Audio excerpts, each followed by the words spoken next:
Hello મિત્રો, જય માતાજી મિત્રો, સૌ મિત્રો જય શ્રી કૃષ્ણ, જય ભવાનીમાં. મહુવા તાલુકાના દરિયા પાસે આવેલ ભવાની હિલ્સ આપણે જઈ રહ્યા છીએ. આજે આ વિડીયો તમને ખૂબ મજા આવે એવો રહેશે. તો મિત્રો, અહીંયા તમે પણ આવો તો રસ્તો યાદ રાખજો. તો મેં આપણા આ વિડીયોમાં તમને સરની સ્ટાર્ટ કરી દીધી છે, તો તમને ખ્યાલ આવી શકે. તો આપણે ભવાની તરફ જઈ રહ્યા છીએ. આવું જ તમને કંઈક જોવા મળશે. શ્રીફળી છે, આગળ તમે જોવો તો. અને તમે અહીંયા આવો તો ભાવનગરથી 6 કિલોમીટરના અંતર આવેલું છે અને મહુવાથી 6 કિલોમીટર થાય એમ છે. તો મિત્રો, મારું ગામની વાત કરું તો મોટી જાગર ગામ છે. મોટી જાગરથી મહુવા જવું હોય તો ત્યાંથી 24 કિલોમીટરના અંતરે આવેલું છે. અને મારું ગામ મોટી જાગરથી ભવાની જવું હોય તો 30 કિલોમીટરના અંતરે આવેલું છે. તો મિત્રો, વિડીયો ખૂબ લાંબો થઈ જાય એમ છે, તો મેં થોડો પાર્ટ્સ આ વિડીયોમાં સ્કીપ કર્યો છે. કાંઈ પણ બાકી રહી જતો હોય તો માગું છું. તો આપણે હવે જેમ આગળ જતા જઈએ છીએ તેમ નજીક આવતું જાય છે. જેમ પાસે જતા જાવ તેમ દરિયા બીચ નજીક આવતું જાય છે. અહીં બેટલો પુલ આવી છે. તો આજથી આ જે પાણી જે આવે છે તે દરિયામાંથી જ અહીંયા પસાર થાય છે. આવી રીતે આ કંઈક બેટલો પુલ છે, જોઈ શકો છો. એટલું મસ્ત વ્યૂ હોય છે. જાણે એમ થઈ જાય છે કે આપણે નાવું છે. જેમ બધું દરિયાનું પાણી ખૂબ મજા આવે એવું છે અહીંયા.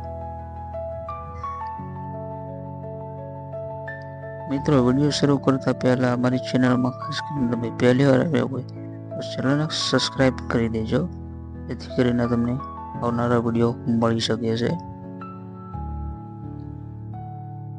અહીંથી રસ્તો ચાલુ થઈ જાય છે ભવાની મંદિર તરફ જવા માટે. બસ થોડુંક જ રહ્યું છે. તો હવે આપણે નજીક પહોંચવા આવી ચૂક્યા છીએ. સામે દેખાય છે તે છે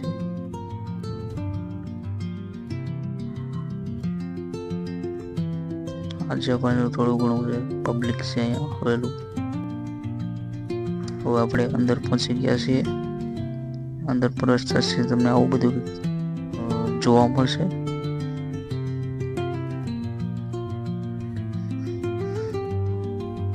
શ્રીફળ છે, અહીંયા નાના મોટા રમકડા છે બાળકો માટેના. સામે દેખાય છે તે મંદિર છે. તો આપણે સાવ મંદિર પાસે આવી ગયા છે. આ ગામનું નામ છે કદપર.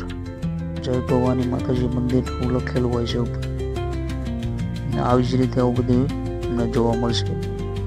સામે દેખાય છે તે દરિયો છે, લોકો બેઠા છે. એમ બેસવાની અને મજા જ કંઈક અલગ હોય છે.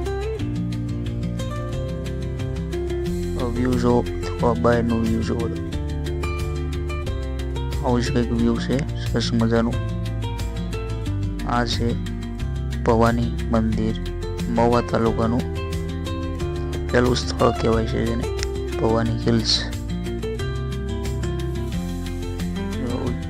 બધું છે. લોકો અંદર પણ દરિયાના પાણીમાં જાય છે. હવે આપણે મંદિરના દર્શન કરાવું છું. તો આપણે પહેલા મંદિરના દર્શન કરી લઈશું. આમ તો આ મંદિરનો ઇતિહાસ બહુ મોટો છે, પણ આપણે બાપુ પાસે આપણે થોડું જાણીશું. આ ભવાની મંદિર બહુ જૂનું છે, પ્રાચીન છે. એમ કહેવાય છે કે 5000 વર્ષ જૂનું મંદિર છે. ઇતિહાસની વાત કરું થોડી ઘણી તો શ્રી કૃષ્ણ ભગવાને શ્રી લક્ષ્મણીનું અહીં અપહરણ કર્યું હતું એવી માન્યતા રહેલી છે. એનાથી જ તે ઘણો બધો ઇતિહાસ મંડરાયેલો છે. તો આપણે બાપુ પાસે એ પણ જાણીશું. સાંજ હોય ત્યાં તમે જોવો તો દરિયાની અંદર પ્રવેશ થશે તમને ત્યાં લારીઓ જોવા મળશે. નાસ્તા પોઈન્ટ છે, શ્રીફળીની દુકાનો છે, આવું ઘણું બધું છે. હરવા ફરવા લાયક સ્થળો છે. પછી દરિયામાં તમારે એવું 4 વ્હીલ વાળું છે ગાડી ચલાવવું હોય તો ત્યાં પણ અહીંયા તમે તમારો ચાર્જ એની તમે મજા માણી શકો છો. ને પવન ચક્કી પણ છે વિશાળપત્રામાં દરિયાકાંઠો રહ્યો લઈને. આવું બધું છે. અહીંયા ઘણી બધી દુકાનો છે રમકડા માટે, નાના બાળકો માટેની અવનવા રમકડા છે. તેમજ ખૂબ મોટી સંખ્યામાં આવી બધી દુકાનો છે. તેમજ સોડા ઠંડા પીણાની દુકાનોમાં માંડીને ઘણું બધું છે. અહીંયા તમે આવો તો જરૂર વિઝિટ કરજો. તો હવે આપણે જય ભવાની માતા મંદિર તરફ પહોંચી ગયા છે. મિત્રો તમે ડ્રોનનો વ્યૂ તમે જોઈ શકો છો. આવું જ તમને જોવા બધું મળશે.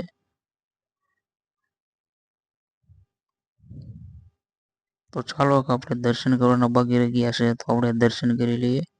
મંદિરમાં તમે પ્રવેશ થશે તમને આવું શબ્દ કંઈક જોવા મળશે. અહીંયા ભવાની માતાને પણ ધજા ચડાવવામાં આવે છે. તો અહીંયા મંદિર પરિસરની અંદર એક શિવલિંગ છે, ત્યાં પણ દર્શન કરી લેજો. તેમજ ભક્તો ક્યાં દૂર દૂરથી આવે છે. આ લોકો છે અમદાવાદથી આવેલા છે અને ભવાની માતાના ચરણોમાં ધજા સમર્પિત કરે છે. જોઈ શકો છો. બાપુ પાસે આપણે થોડોક ઇતિહાસ જાણીશું. ભવાની માતા 5,500 વર્ષ જૂનું મંદિર છે. આ માતાજી સ્વયં પ્રગટ થયેલા છે. ભવાની માતા કોઈ સ્થાપના નથી કરેલી. ત્રેતા યુગમાં પણ કૃષ્ણ અવતારમાં પણ માતાજીનો ઇતિહાસ શ્રીમદ ભાગવતમાં બોલે છે.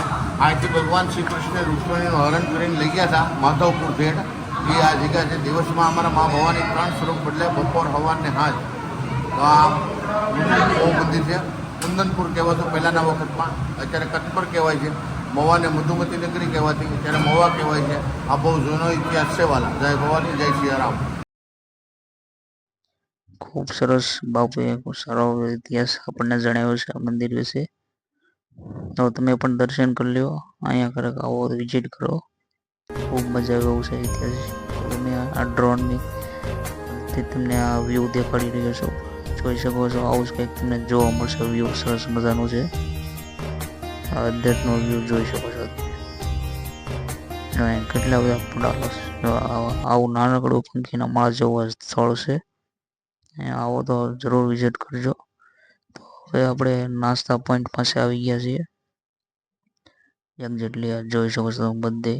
અહીંયા પણ એક ગાડી છે 4 વ્હીલ વાળી. તો આપણે અહીંયા હરવું ફરવું હોય, બેસવું હોય તો અહીંયા એક હનુમાન દાદાનું મંદિર છે.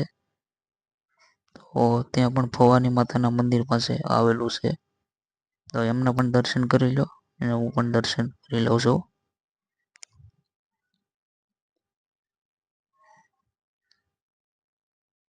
તો સામે છે ભવાની મંદિર છે અને એની બાજુમાં જ આવેલું છે મંદિર ને દરિયા બીચ છે. તો મિત્રો મારું નામ છે મહેશ ભાલિયા. તમને આવા જ વિડીયો ગમતા હોય તો મારી ચેનલને સબસ્ક્રાઈબ કરી દો, મહેશભાઈ ભાલિયા ચેનલ.